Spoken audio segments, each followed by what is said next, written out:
O Banco Central acabou de dar o pontapé inicial para um novo ciclo na nossa economia. É isso mesmo, a taxa Selic caiu. E olhe, essa decisão vai mexer com tudo, viu? Desde a carteira de investimentos até o preço das coisas no supermercado. Bom, vamos direto ao que interessa. Depois de uma longa espera, a nova taxa Selic foi definida em 14,75% ao ano. E por que isso é tão importante? Porque essa é a primeira queda em quase 2 anos. Era um movimento que o mercado e, na verdade, todo mundo estava esperando com uma baita expectativa. E para a gente ter uma ideia do que isso significa, vamos olhar para trás um pouquinho. A última vez que os juros caíram foi lá em maio de 2024. De lá para cá, a taxa subiu, chegou a 15% e ficou parada nesse patamar que era o maior em 20 anos por 5 reuniões seguidas. Então, esse corte de agora quebra um período bem longo de estabilidade. Então, aqui na nossa análise de hoje, a gente vai mergulhar no que essa decisão realmente significa. Vamos entender por que o corte aconteceu agora, quem sai ganhando na Bolsa de Valores, onde o dinheiro pode render mais daqui para frente e, claro, o que o futuro nos reserva.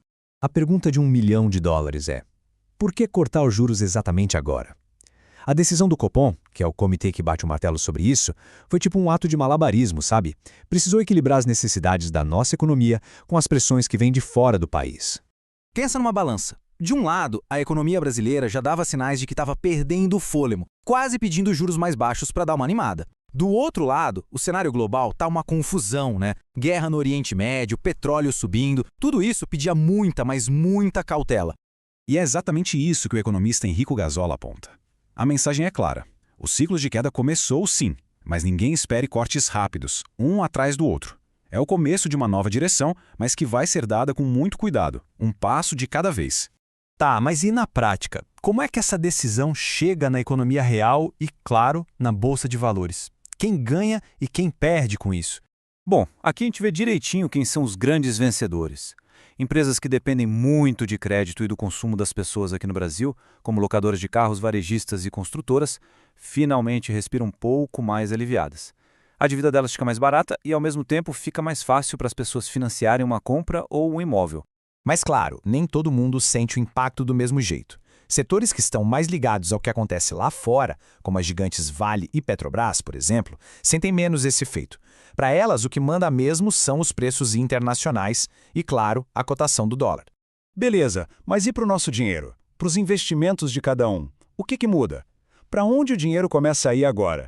Olha só que interessante. Mesmo com a queda dos juros, os especialistas são unânimes. A renda fixa continua sendo uma ótima pedida. É que as taxas, apesar de terem caído um pouco, ainda estão em níveis muito altos. Então, é uma bela janela de oportunidade para garantir bons rendimentos.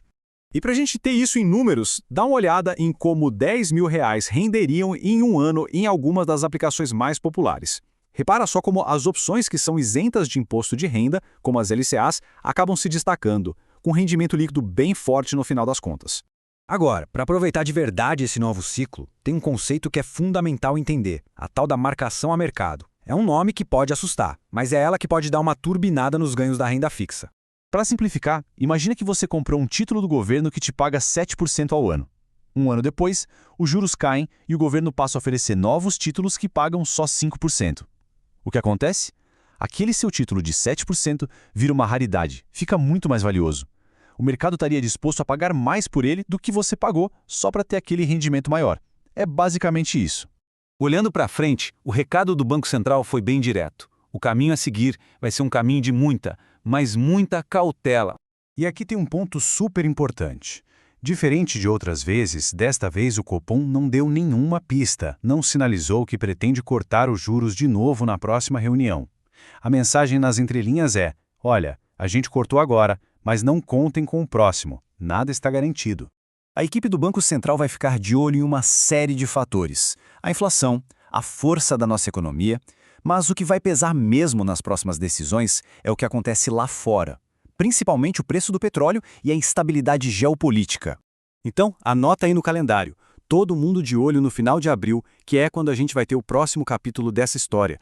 Isso tudo deixa a gente com a grande pergunta no ar, né? Será que esse ciclo de queda veio para ficar e vai trazer um alívio de verdade para a economia? Ou será que essa incerteza global toda pode acabar forçando o Banco Central a pisar no freio de novo? O jogo, definitivamente, está em andamento.